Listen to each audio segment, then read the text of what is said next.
Sam Quinones, author, as many of you know, I think, of Dreamland, is here to speak to us this afternoon about his newest novel, The Least of Us. And for many of you who may not know, Sam was Mr. Quinones, a freelance journalist for over 35 years and was based in Los Angeles. But I'm excited to let you know that he now lives in Nashville with his family, so welcome, neighbor. Today we are so honored to have you here to speak to us about this novel. I couldn't imagine anything more well-timed. The Least of Us chronicles the emergence of a drug trafficking world producing massive amounts of methamphetamine and fentanyl.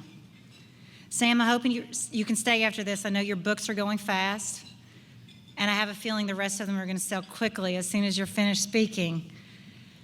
This was Justice Lambert's idea. She wanted to make sure that we did whatever we had to do to get Mr. Quinones here to speak to you today. And she would have been introducing him if something hadn't come up, and she unfortunately had to leave. Thank you again. I know that you've had quite a few conversations with Shauna Mitchell. And for anybody who hasn't had an opportunity to meet Shauna, I want to make Shauna wave one more time to everybody.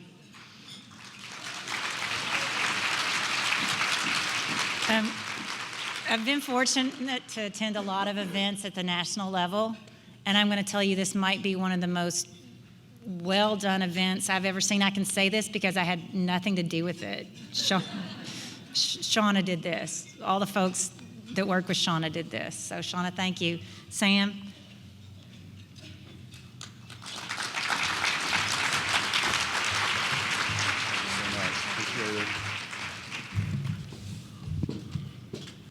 All right then, how you guys doing? Everybody good? Actually, do you have my thing on? Where'd he go? We're good? Right here? Y'all can hear me with this? No. Yes? No? Let me go. Okay. All right. Well, thank you all for the invitation to come speak. I been to this part of Kentucky several times in the last several years of my life, completely unexpectedly because of these invitations to come speak. It's really beautiful.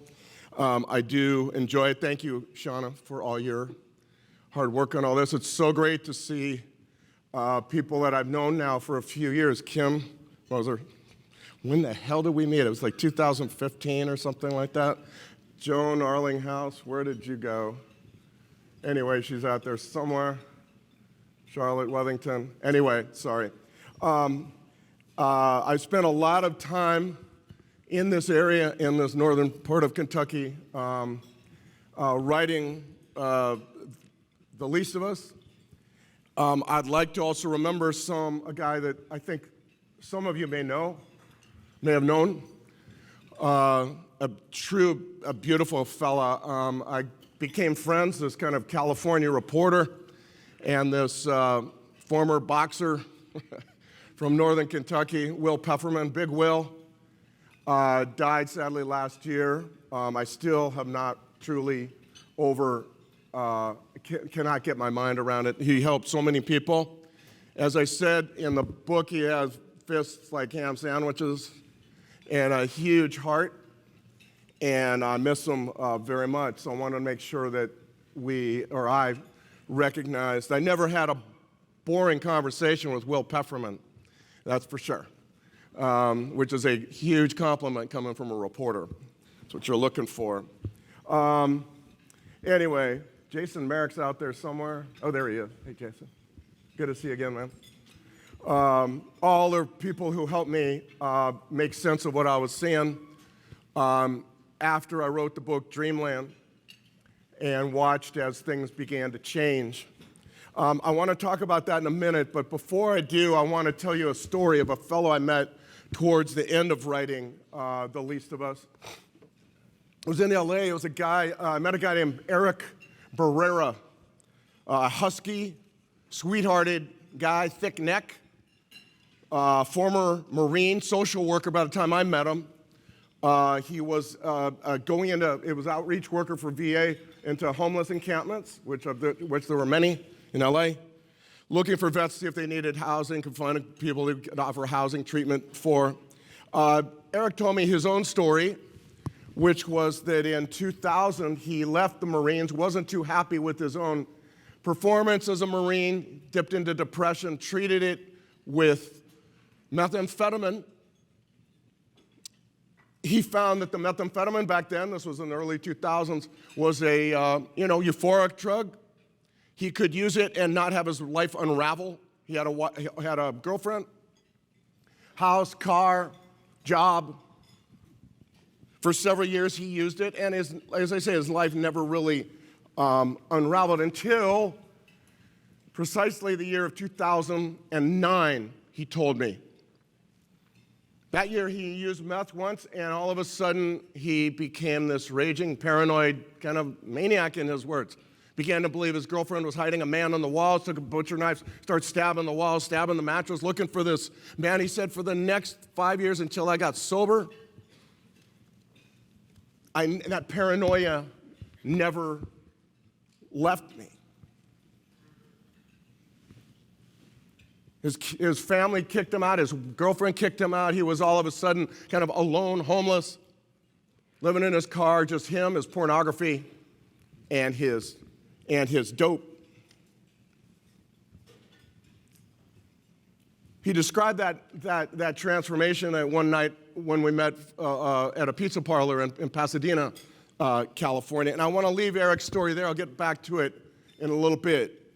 But I want to go back a few years before that, while I was writing the book Dreamland. What I found as I was writing it was stunning to me, because I was not expecting it, and that was an enormous silence. This was a book about the opioid epidemic, overprescribing pain pills, pill mills, switched to heroin among a lot of people, got addicted to these pills.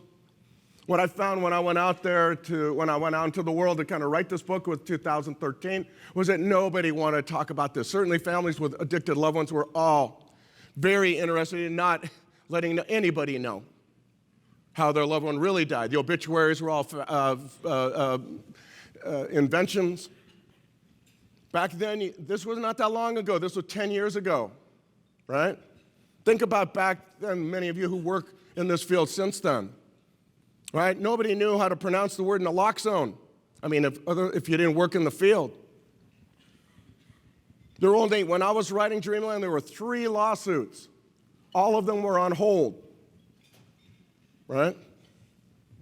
My publisher took a book proposal for Dreamland around the New York publishing houses, 12, 15 publishing houses. Only one of them wanted a book on this topic. It was not part of the national conversation. So I put Dreamland out, or we put Dreamland out in 2015, and to my surprise, to my family's surprise, immediately you begin to see this big uptick in awareness, families coming out of the shadows. It was a remarkable thing to see. People coming out of the shadows, telling their stories, into the light to tell their stories in wherever. Council meetings, on Facebook, at Kroger's. All of a sudden, people began to feel like, I'm not alone. And I watched this as the Dreamland book kind of went out. It's felt to me very much like when you have a teenager, and you're going to let that teenager go out into the world. You kind of lose control of what can happen.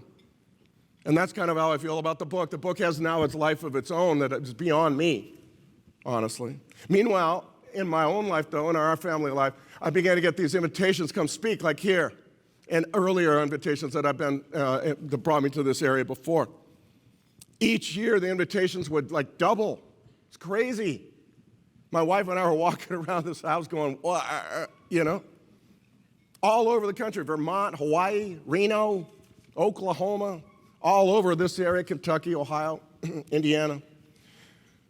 So I saw the country, but the truth is I didn't see the country. I saw all the Hampton Inns, saw all the airports. What I saw really was Americans. It wasn't America, it was Americans. That's a beautiful thing. It's a very, very important thing, I think, particularly given this topic. Judges just had lunch with, I can't even believe that I was sitting at a table with 6 judges. I've been in courtrooms taking notes at public hearings, strictly obeying whatever the judge says, Never imagining I'd have lunch with judges. It's incredible.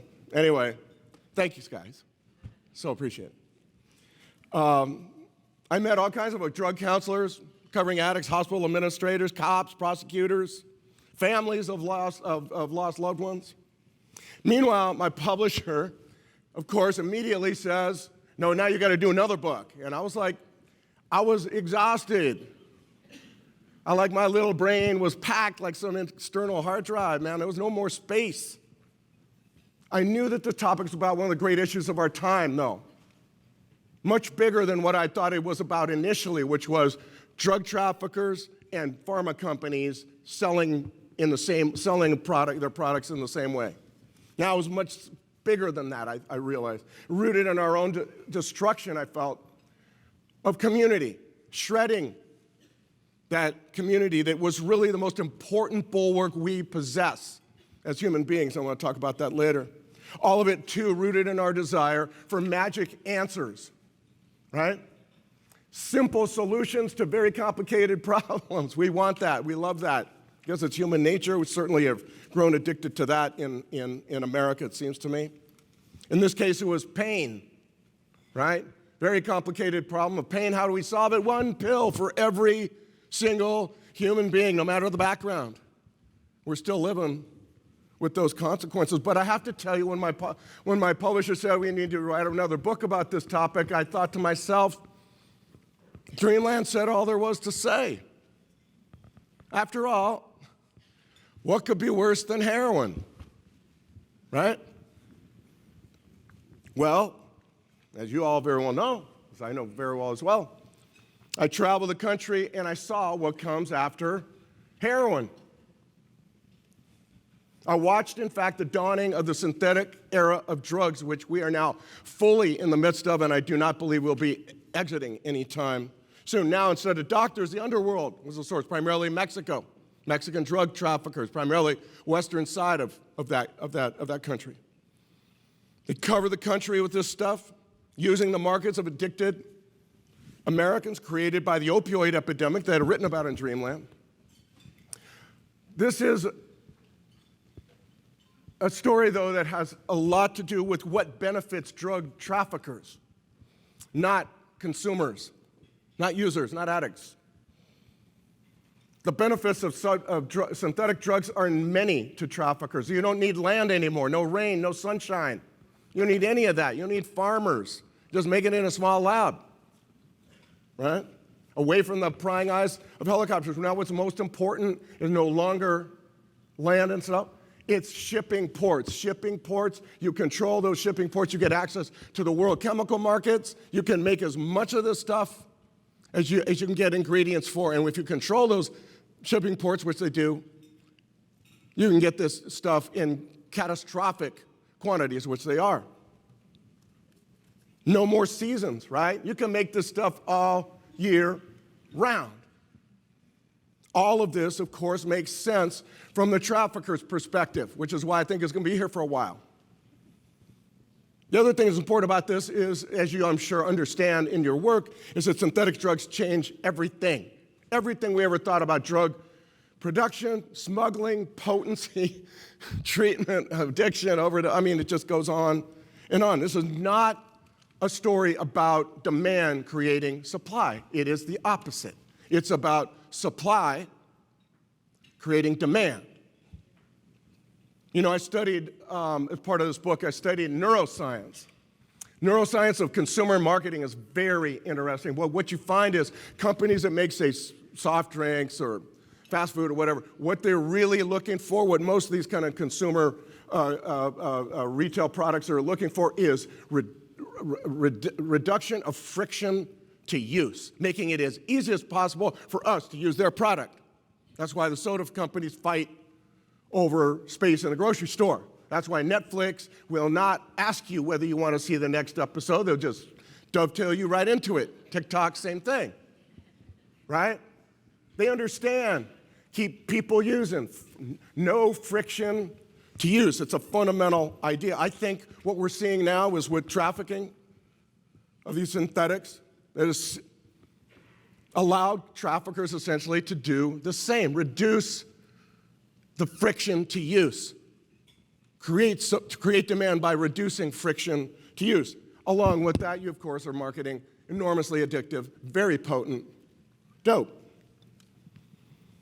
The supplies, meanwhile, which they have been able to create are just staggering, as I'm sure you've seen in your work, and force them to innovate, particularly with fentanyl. Now we're seeing those counterfeit pills come into the country by the tens of millions, each of them looking like what? A Percocet, Xanax, bar, oxycodone, generic 30 milligrams. Well, they all contain fentanyl. They're all illegitimate. All because they have produced so much fentanyl that they're just looking for ways of remarketing it, repackaging it, a new vehicle. I think one of the things that it has changed is that there is no such thing now as a long-term fentanyl user on the street.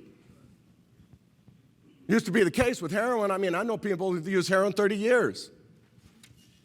That's not the case with fentanyl anymore. You know, it's a sad thing because those of you who know me a while, you know that in 2017, I was supposed to speak at the RX Summit that Hal Rogers puts on in Atlanta, and I had a massive heart attack the morning I was supposed to speak, and I can laugh about it now. It was a weird moment. But in that moment, as they took me to the hospital, they gave me fentanyl. Fentanyl is a magnificent drug. We need to keep that in mind. It's a fantastic drug, a workhorse drug for cardiac surgery since 1960. Great drug because it doesn't make you nauseous like morphine, doesn't make you vomit. Especially though, it keeps you in, takes you in and out of anesthesia very, very quickly. Unfortunately, that's exactly what makes it such a great drug from the trafficker perspective, because now users are taken in and out very quickly. That means they have to keep buying all day long. It's a torment. Fentanyl's a torment for drug addicts. Right? It's just that takes you up to towering tolerances, and you're never able to keep the beast away for very, very long. You're always using, people who used to use heroin 2-3 times a day, now are using fentanyl 6, 7, 8 times a day, and each time, of course, as we know, is a game of Russian roulette. All of this has eclipsed heroin, outcompeted heroin. There's no more heroin on the streets of America. It's an amazing change. Traffickers, it seems to me, learned the benefits of synthetic drugs in the 1990s. Not with fentanyl, though, with meth, with ephedrine-based methamphetamine, the kind that Eric was initially using. They industrialized it, made meth, made quantities of it that all year round. Meth made with ephedrine, with a limited potency, was a euphoric drug, party drug, big in the gay community. Then in 2008, all that changed, just about the time Eric went mad. Mexico curtailed the amount of ephedrine they'd allow in, and the trafficking world had to switch. They found a new method for making methamphetamine, old method really, new to them. You can make it with, it uses a precursor called P2P, phenyl-2-propanone, which you can make during a variety of different chemical hacks. So different groups of chemicals can lead to P2P. That was a huge revelation to them. All of a sudden, now they can make P2P meth in quantities that never were possible before, so long as they can get these chemicals, ingredients coming in from China, or mainly China. So all of a sudden, a group of traffickers who are limited on the amount of supply found that all of a sudden you can make huge quantities, tons and tons of this stuff. And that began to happen after a learning curve was scaled, brought about 2011, 12, 13, certainly in LA, began to see it in 2013. By 2019, a stunning achievement. They had covered the country up into New England with methamphetamine. All those meth cooks like Breaking Bad and all that stuff, all that went the way of the dinosaurs. They don't exist anymore. The meth coming out of Mexico did to the meth cook what Walmart did to Main Street. Right? Just kind of erased him. It's remarkable change, and one that we saw happen just before COVID hit. But there was more to that story that I found from listening to Eric Barrera, or he was the one to tip me off to it, and that is that not only is this meth coming along, it was more potent than any meth has ever been documented to attain. 98, 99% methamphetamine. It's just remarkable how potent this stuff is.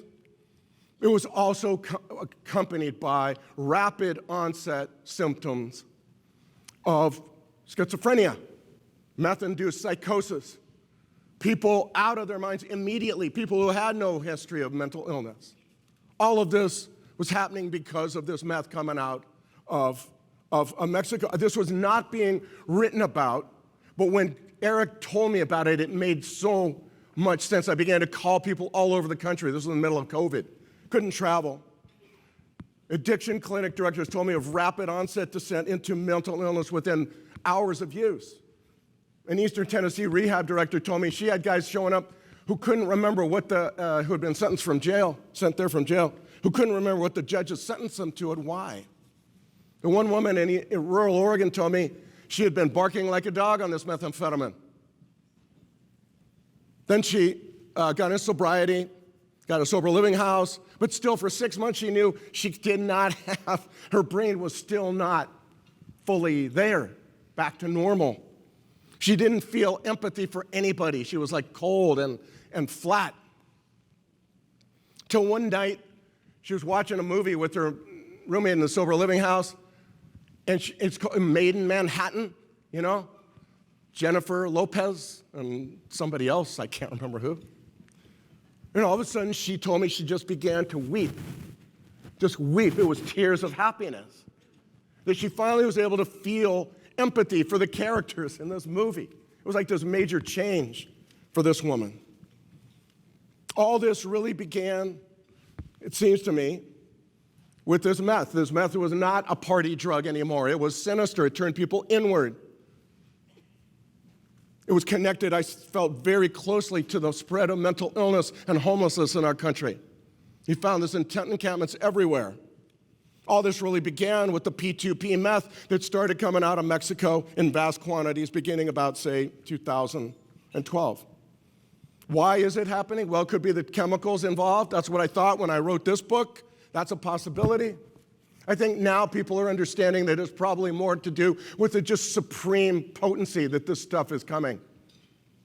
And because it's coming in such staggering quantities, nobody is cutting their drugs. So therefore, it's coming right out of Mexico, right into the brains of Americans and driving them mad. What is true is that these symptoms, psychosis, schizophrenia, homelessness, have accompanied this meth since those first batches of P2P meth began coming in 2009, one of which sent Eric Barrera into psychosis. Part of this book, I also wanted to understand the neuroscience of addiction. One of the things I think, it's a fascinating time to study neuroscience. People are learning so much about this incredibly important organ. Like the universe, though, I think it's so complex that we may never understand it, honestly. But we are learning more. One of the things we're learning is we all have the same brain chemistry we all have identical brain chemistry to be that addict eating from the trash. We all can be that addict eating that is an amazing realization. The common humanity with that guy that we kind of like, don't want to see that fella. One of the things, too, that blew my mind, still does, is that we all have, of course, in our brains these mechanisms to keep us alive. One is immediately telling us to bolt when we feel danger, right? Every animal has that. But we also get good feelings from doing things in community, together, like eating together. Sex is a big thing. Just being around other people, like here. The remarkable thing, I think, said on drugs are brain systems that help us stay alive, to which we literally owe our survival, betray us, and aid in our demise. That's what dope does to our brains. It convinces us we can only function with it alone, that dope equals life, even as it isolates us, then kills us. More potent and more prevalent the dope, the more chance it has to do that. I mean, I think we first saw that with alcohol, right? I mean, I remember when I was living in New York City, and when I was a kid, we happened down the Bowery, which is like Skid Row for New York at the time. All these men living in trash, living in the doorways, and I asked my dad, what's this about? I don't get it. And his explanation, well, they're slowly committing suicide. But I mean, more potent and prevalent the drug, the more chance they'll have to do that. And alcohol is, of course, just that. Meth and fentanyl are like that as well today. I think all of this gradually became entwined with tent encampments. I believe now tent encampments, many of them anyway, are just symptoms of how bad, say, our meth problem is, our fentanyl problem is. What we are finding is that the drugs have this remarkable ability to hijack the very, very powerful mechanisms in our brain that lead us to survival, change those things, and redirect us towards finding dope no matter what the risk. And that's what you are finding in tent encampments. I was talking with an ER doc here in Jeffersonville across the river. He was telling me we've seen increase in tenfold in frostbite cases during the winter because people will not leave the tent encampment no matter how lethal the temperatures are. Seems to me that meth and fentanyl pose huge challenges for towns and county. Part of the tragedy of COVID is that it arrived in 2020. Just after the Mexican trafficking world had achieved the unprecedented feat to cover the entire United States effectively with not one but two synthetic drugs. Just as that was happening, we began to decriminalize those drugs. Jails kicked folks loose, police didn't arrest for minor quantities. The result, I think, that and more, was record overdose deaths. And now we see that 2022 was close to 110,000 overdose deaths. It seems like with doing that, we gave up the only way to counteract the alarming power that these plentiful and powerful synthetic drugs of abuse have over our basic instincts for survival. They dominate it so completely. Instead, people now are left on the street in the belief that one day they'll be ready for treatment. I think that's another thing that these drugs have changed. There's no ready. It's so hard to find readiness on the street when you're using fentanyl and meth, and they're constantly in your face. The idea now is to keep people alive. Unprecedented use of naloxone. Naloxone is an undisputed good. Needs to be as prominent, as Jason Merrick once told me, needs to be as prominent as fire extinguishers in restaurants. I agree with that. But this is a historic new moment. Everything changes. Everything changes. We now are living in a country with probably has no other country in the history of the planet has had so many people overdose from an opioid and had so many people also be revived. Now you're finding people with 10, 15, 20, 30 overdose to their name. New data is showing, though, that repeated overdose and revival leads to brain impairment, which stands to reason because it's a deprivation of oxygen. Overdose impairs the hippocampus, cerebellum, prefrontal cortex, impedes readiness, impedes the ability to quit, leaving people on the street. That means there's no time for those brains to heal. The NFL says you've got to stay out of action 3 weeks or something like that. Frequently, people who have overdosed are overdosing within hours or the next day. The more overdoses, the more brain impairment makes it less likely people will be able to move toward a decision of not using. Remember, the street is a trauma factory. That's all it produces for people using drug. So anyway, nothing is the same from when I was writing Dreamland or even a few years after that. Relentless supplies have created no friction to use, just like those soda companies are looking for. I believe that we put an end to recreational drug use. Fentanyl has done that. Historians used to say we consume drugs in cycles. First stimulants and depressants, and each cycle is like 10, 15 years, something like that. Meth and fentanyl have destroyed those historic cycles. Now it's just two drugs together, made together, smuggled together, frequently sold together, frequently killing the same people. There's no difference in the regional stories anymore. Every place I've gone, it's the same story in the last year and a half. It's like meth and fentanyl, fentanyl and meth. Tolerances are higher than ever. I believe this calls on us to do many things differently, but I don't have time to talk about all of them, so I want to talk about one that I think is very important, and that is we need to rethink jail. Kentucky is actually kind of a leader in that because you elect your jailers. Electing a jailer is a very important thing because the jailer then becomes accountable to voters instead of being a captain, say, in a sheriff's department, which is the way it is in California.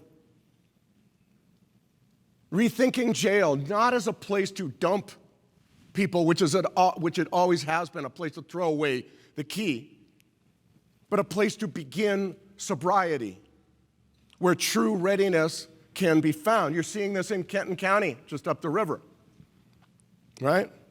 Pods of recovery where people opt in, inmates opt in, then the rest of the day is spent doing GED classes, parenting, anger management classes, etc. People are booted for violating the rules. No gambling, no bartering, fighting, no weird sexual stuff, drugs. These pods in jails all over the country, people are dying of fentanyl overdoses and not in the pod in Kenton County because they're essentially drug-free, kept so by the inmates who essentially run them. A social worker signs up inmates for Medicaid, for medically assisted treatment. All of this is preparing people for what happens when you leave. That's a radical idea in America, that a jailer should worry about what happens when you leave the facility. Also very important that I think is forming up there, it has formed to some degree in Kenton County, is a continuum of care that lasts long after jail. Drug courts to expunge cases. You have a nonprofit that accepts these folks, brings them kind of back in with basic services, services like recovering your driver's license, tattoo removal, jobs, housing, et cetera, better clothes that match the weather. Another jail that you might visit, I would strongly recommend, is in Columbus, Ohio right now, just opened. A remarkable thing. Totally rethinking how jail should be. Skylights, fresh air. It's an amazing thing. I don't have time to talk about all of it, but they put these big murals of like the Rocky Mountains, workout rooms in each pod, quiet TVs everyone tunes into with FM receivers, and recovery pods where dope is again absent. I think it's a county jail of the future we need to think about. A place where you can go after an arrest and cannot leave when the dope tells you that you must. There will surely be your death warrant if you do. But also a place where recovery can begin. It's a beautiful idea. All this money from these lawsuits now, billions of dollars, After reporting for years on this, I believe we will be a stronger country if that money is used in communities to develop a continuum of care for addiction, for mental health, awakening talents and energies of people in the community who would like to be participating in something that they could see actually working. I believe that evidence shows that jail must be a place where that can begin. Yes, it starts with an arrest, but fentanyl has made that necessary now, leaving people on the street. There is no such thing as a minor drug charge when the dope is meth and fentanyl. That stuff's killing people. A person with a piece of foil and a pill that he's smoking, he's going to die tomorrow. That's not a baggie of marijuana 20 years ago. It defies reason to think that readiness will ever happen on the street before meth drives users mad and fentanyl kills them. Seems to me, too, pardon me, that we live in a culture now. Part of our issue is that we live in a culture now that has taken place during the lifetimes of most of us, where we see so many legal products arrayed marketed to us that are highly addictive and yet seem to have free reign, fine-tuned to swarm our brains and keep us using. So the Sinaloa drug cartel is really just part of a larger continuum. It's way out here. Before you get there, there's the Facebook and TikTok engineer, video game designers, casino architects, fast food and soda industry, pornographers, Fox News, CNN, TikTok, Instagram, and all the others. It seems to me as I was writing The Least of Us, that we live in a time when traffickers behave like corporations, and corporations frequently, too often in my opinion, behave like traffickers. The question I faced as I was writing about this is, what can I say about what we should do? I'm no different from any of you. I'm worried about the world my daughter is going to grow up in. How do we defend ourselves against those powerful forces? I'm a journalist. I'm not a public health expert. I'm not an elected official. Still, it occurred to me that through all this, our best defense, perhaps our only defense, is repairing, rebuilding, strengthening community. Community, when you think about it, is the most powerful force we possess, stronger than any drug. It has allowed us to survive and prosper as a species. The caveman who went off deciding, well, I'm going to be by myself, marched my own drum, I got eaten, right? We evolved from people who understood not just the nice things about being, the essential nature, being in community. It's why eating together, worshiping together, playing music and sports, all of this is about bolstering community. That's why we do that. That's why we've always needed storytelling. Only in our culture, we decided none of that was necessary. You know, it's too messy, it costs too much. I don't like these people. Don't vote like I do. As individuals, this drug addiction epidemic now, I believe, is calling us to individually take accountability for our own wellness. Examine how we live, what we eat, drink, how much we exercise. Examine what we watch, where we get our news. We used to have to work for an opinion, read people who knew more than we did, right? Now we get our opinions where? Oh, as a meme on Twitter. Yeah, I'll bother with that. That's my opinion now. I think as members of this democratic republic, this epidemic of addiction is calling on us to return to what allowed us to survive for millennia as a species. Don't believe we can go it alone. Care for each other, spend time with each other, as I was able to do after Dreamland came out, began to meet Americans. It was a beautiful thing. Get out of the house, be with other folks.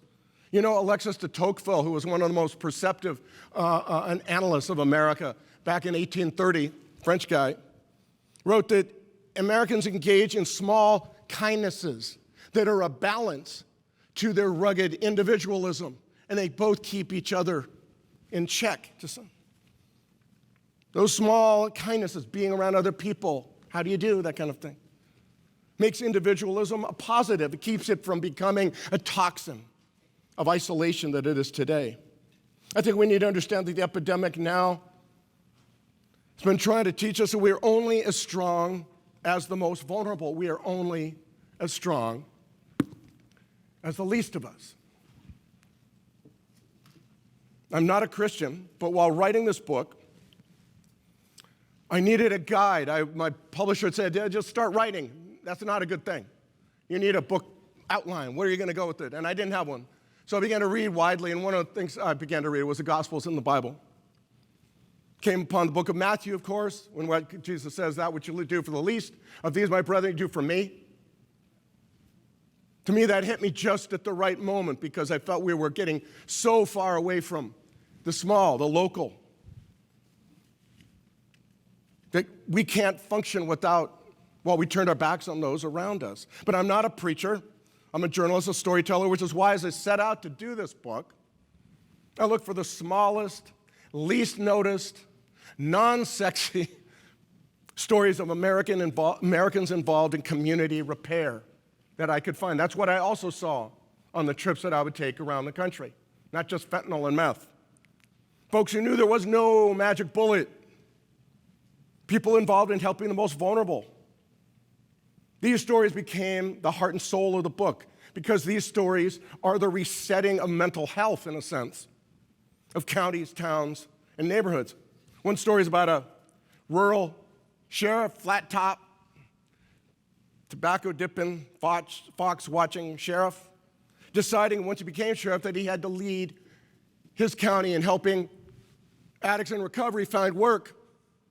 So he hires his town's most notorious heroin addict, been in and out of his jail many a time, was then working hard to stay sober in his 9th attempt, and made him the department janitor. And as his fellow's brain began to defog, he became a dispatcher.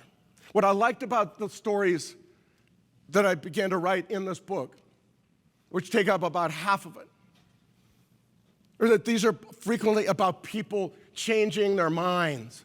You know, we change our minds daily, all the time. Yet you look at our media, it would seem that nobody ever, right? When have you ever seen on Fox News or CNN someone say, "Yep, your penetrating logic has convinced me that I've been wrong all along, and I'm here to tell you that I'm just going to share it, change everything, blah, blah, blah, blah." You never see it. We're laughing, but it's a shame. Because that's exactly what it should be, and it's never that way, right? In Kenton County, one of the stories I tell, a woman retired from corporate America. One of the people didn't think she had any role in any of this to play. Used her late husband's life insurance to buy a tattoo removal machine, and now has a tattoo removal nonprofit called Tattoo Removal Inc.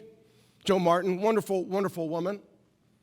That's what a continuum of care can do. It brings in people whose efforts and energies were not being utilized, and now hers is. These stories are merely to suggest that when we repair these torn connections, it seems to me then solutions present themselves in ways they would not be able to before. It happens in small steps. It's not heralded. It's not announced. It's not going to be on the evening news.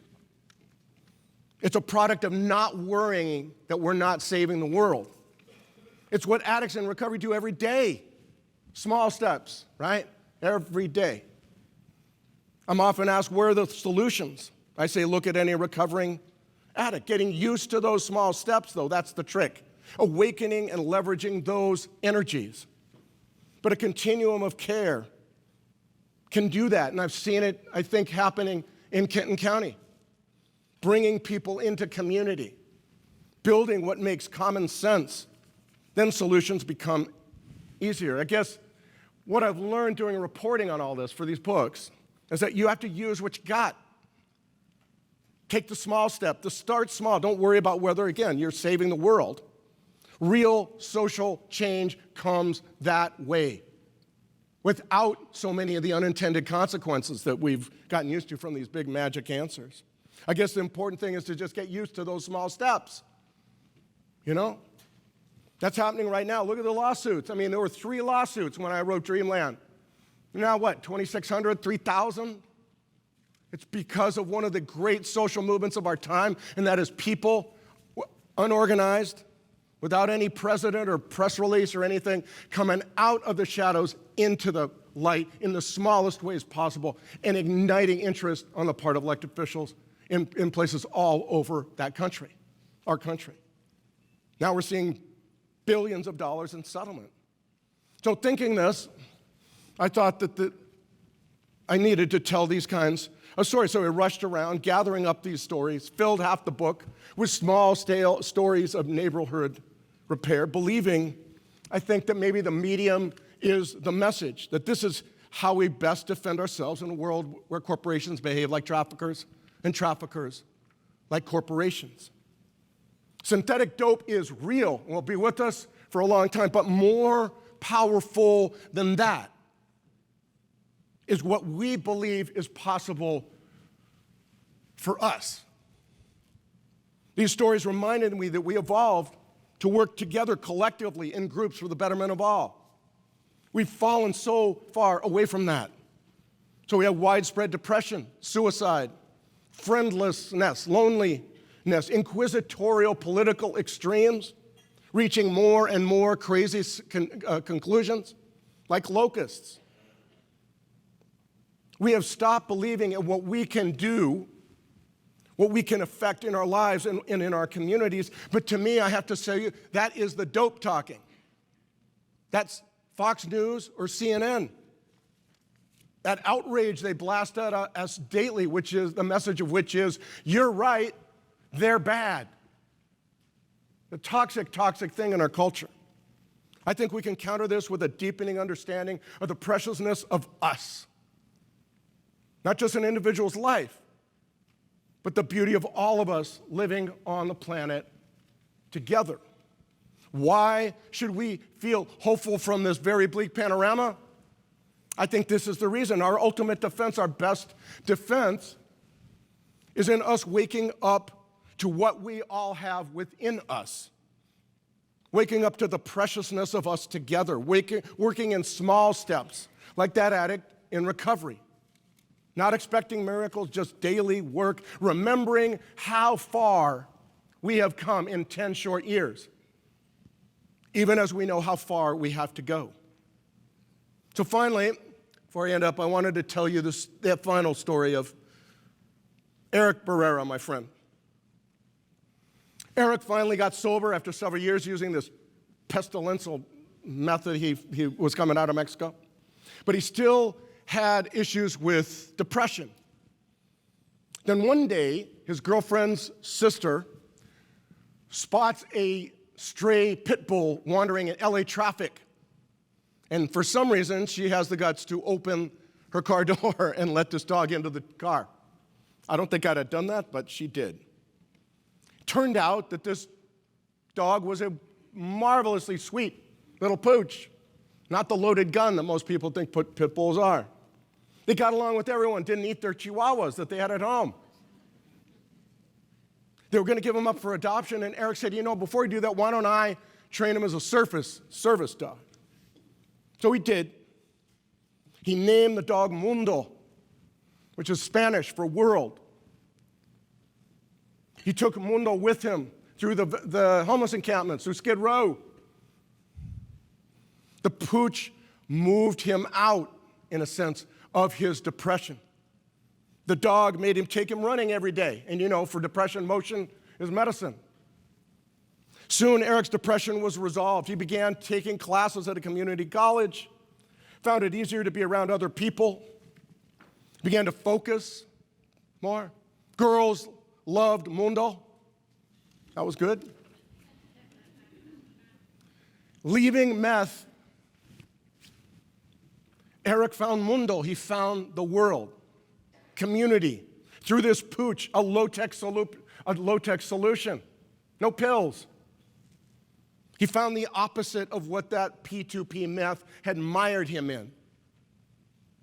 Mundo pulled him away from all that. Mundo has this thick neck, flat top, good-natured, and sweet. That's exactly what Eric is. They look like each other. They resemble each other. Each was lost and alone in a menacing world. Now they are each other's constant companion. Anyway, to wind up, I'll just say that after years of research, interviews, writing, that's what this national saga has left me with. That the lessons of neuroscience, the opioid epidemic, our new synthetic drugs, the pandemic, the spread of this awful meth, fentanyl, are really the same. The lessons are all really the same, and we would be wise to heed them, that we are strongest in community, as weak as our most vulnerable, and the least of us lie within us all. Thank you very, very much.